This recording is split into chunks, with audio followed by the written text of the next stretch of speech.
Call our Personnel Committee meeting to order.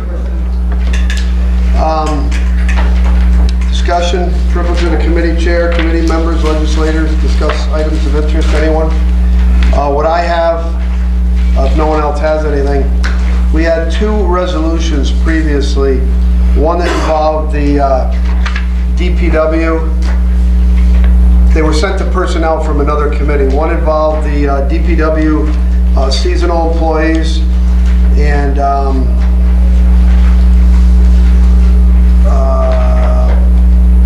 bike path. what is it? The bike path. Oh, the bike path seasonal employees. Wasn't there another one though? Yeah, There's two of them. One is for chips. Oh, the CHIPS money. Yeah. Those two items were brought at last committee, brought to this committee, and we're not really ready to act on those, so we're not going to table them because they're already in committee. We just won't mess with them tonight. Anything else anyone want to discuss before we?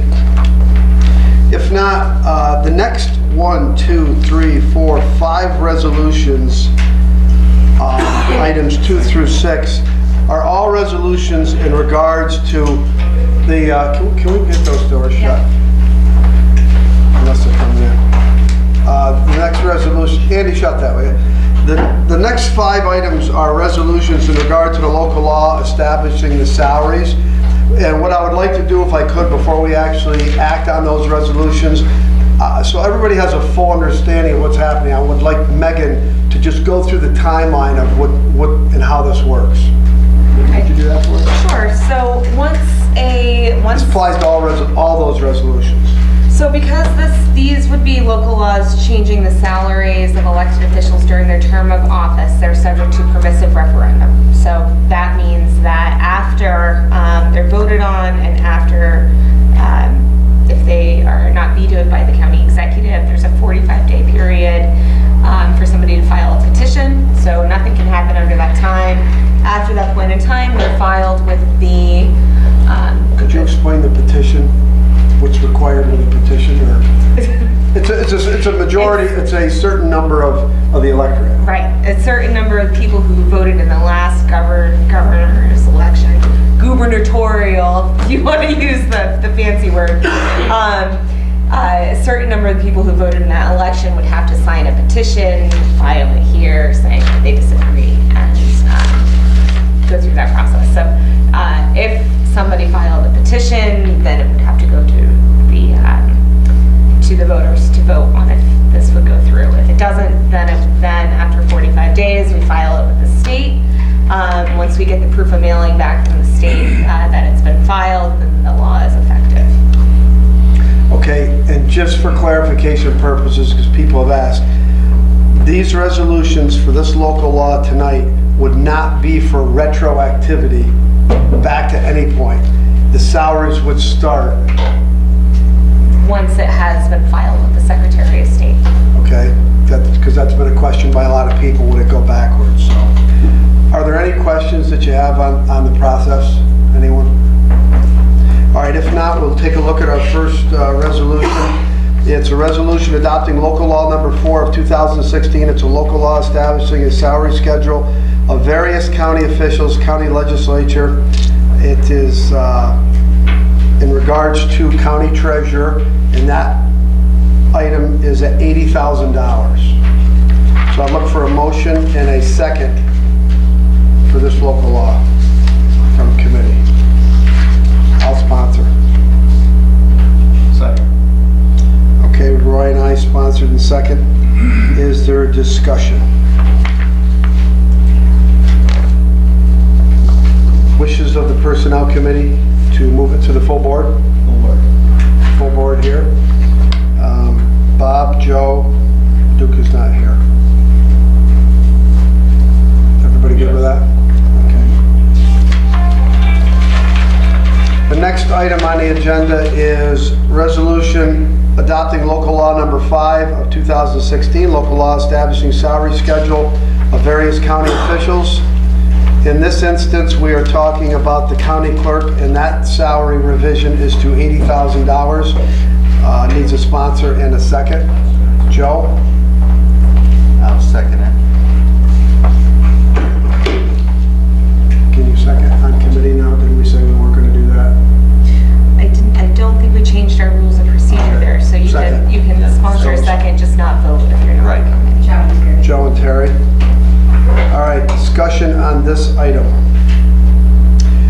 in favor of moving it on to the full board?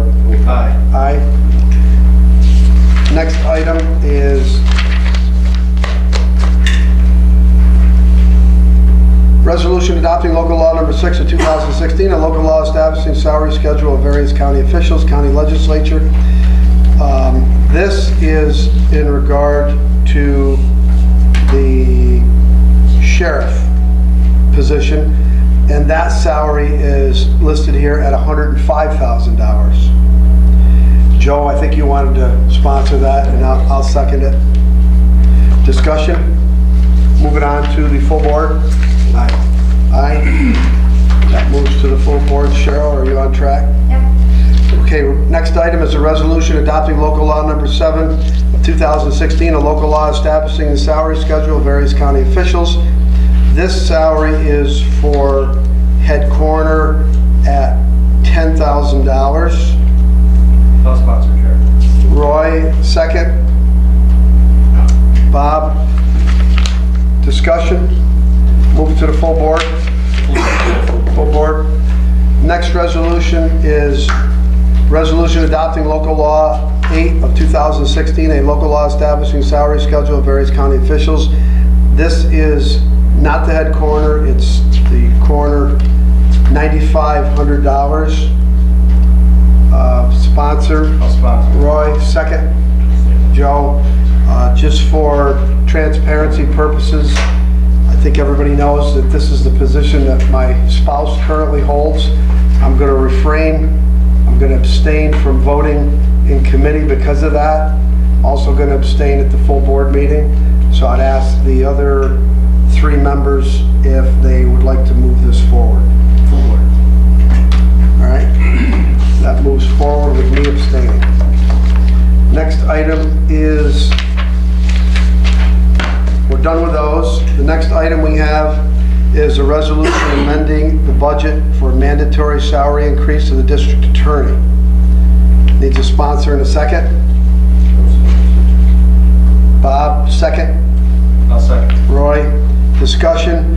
The state has graciously told us that we now need to expand that salary by $30,850.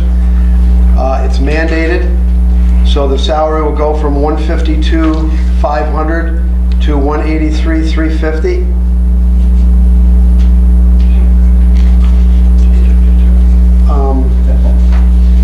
Move it to the full board. Full board. Okay. Next item we have is resolution adopting revised discrimination and harassment policy personnel. Sponsor, Bob, second. Joe, discussion. Do you want to, were you part of the revisions? For the harassment policy, no. Okay. Matt, were you? Yeah, essentially this is a rather routine update. Rover Wallace told to know, use policy, work with Nicole. These are the recommended changes. They've all been approved by everybody.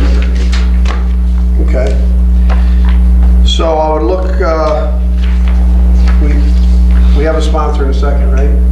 Move it to the full board. Everybody good with that? All right, moving on. We have 2 add-ons. Add-on number 1 in personnel, I believe everyone has this.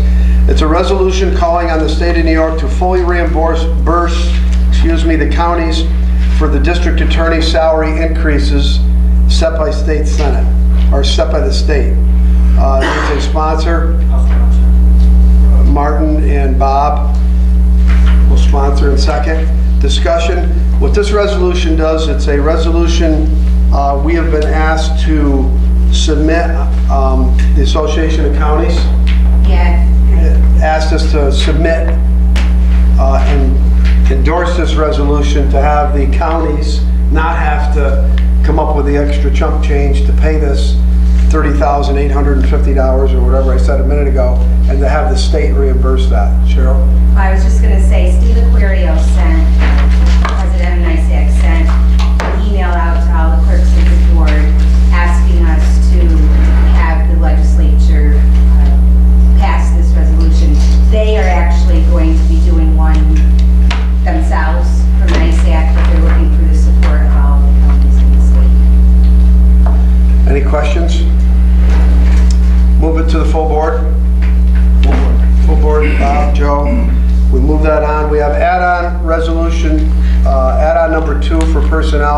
Resolution ratifying a memorandum of agreement between the County of Montgomery and the Montgomery County Local 294 of the International Brotherhood of Teamsters for corrections officers and authorization of the county executive to sign a contract for a period of 1/1/2013 through 12/31/2017. Would look for a sponsor in a second. Joe, second. Roy, discussion. Again, I'm going to have Matt speak on this because he was part of the negotiations. He can review the MOA with us, but for transparency purposes, I am Secretary Treasurer of the Teamsters Local 294 that this is in regards to. I'm going to be abstaining on this vote tonight, and I'm going to also be abstaining on this vote when it comes to the full board. Matt, could you go over the MOA with us? Sure. There's a lot of information here, so I'm going to go through it, and certainly over the next week, if anyone would like to sit down with Nicole and I and review this in greater detail, I will, but I'm going to go over some of the key points just to bring you up to speed. As you all remember, when we started here, there was a number, pretty much most of our contracts were open and needed being resolved. This one was no different. We provided resolution to a contract that has been outstanding since December 31st, 2012. The term of the new agreement is January 1, 2013 through December 31st, 2017. As you can tell, this has been a lengthy negotiation, and we're very pleased to finally be at this point and have this contract resolved. Upon ratification of this agreement, the Teamsters will receive an off-schedule bonus based on date of hire. It will range between $12.50 for the most senior employee to $250 for the least senior employee. In addition to that, in 2015, employees who are on payroll as of the date of the ratification will receive a 3% raise that is retroactive back to 2015. And in both 16 and 17, those employees will also receive a 2% raise. This agreement also, one of the things that we was a priority for us was we've seen some increases on the employees' health insurance contribution. You'll see if you were hired after ratification, you will go from 5 to 15% contribution for health insurance, and current employees will go from 5 to 7.5%. Now, the reason that is relevant, especially, is we're bringing new employees on the same playing field as the other bargaining units at 50% contribution. Other provisions that were important to us were the mandatory direct deposit. We pretty much have most of the county on direct deposit, which has been what we wanted to do. So that's a good thing, as well as there were a number of adjustments made to the language of the contract that, again, I think would be more appropriate if you'd like to come in and have a meeting and talk about that. I would be happy to do that. I will say that our labor attorneys are in full support of the contract. Our team, which includes our county treasurer, myself, our personnel officer, we're all strongly supportive of this, and I urge you to support it tonight, and I'll be happy to do it first. Is it my understanding that the unit has ratified this already? Yes, that's correct. So this is, move forward here, we can move this behind us and frankly probably start working on the ET. Any questions? I would just, that you need 2/3 vote. Because you're taking the money. 2/3 at the full Oh, board. yeah, yes, that would, obviously, that's another issue of note. The total, because as we talked about, this was a contract that was open for a while. There was retroactivity given and bonuses given for previous years. It will be $174,420 out of contingent for this year, with then following with a 2% increase in outreach. Matt, correct me if I'm wrong, the bonus, whatever we want to call it, signing bonus, the $12.50 really mirrors what everyone else has happened with the other labor agreements? Yes, Is that correct? Correct, and not with that specifically, but also other components of the contracts. There's been consistency and amongst all the parties. So for the purpose of three members that are on the committee to move it. I told you that I'm going to abstain. So that would leave Joe, Bob, and Roy. Is that your wish? I just want to thank Matt and his team. I know it was a protracted negotiation, and at certain points we've headed to arbitration, which would have cost us some money, and I appreciate their willingness and sticking with it and getting the contract done long due for the employees, and I fully support it. Okay. Bob and Joe, move it? Okay. So, I think that ends our Personnel Committee meeting. If there's nothing else to come before the Personnel Committee, I'd look for a motion to adjourn. Oh, I'm I want to sorry. thank the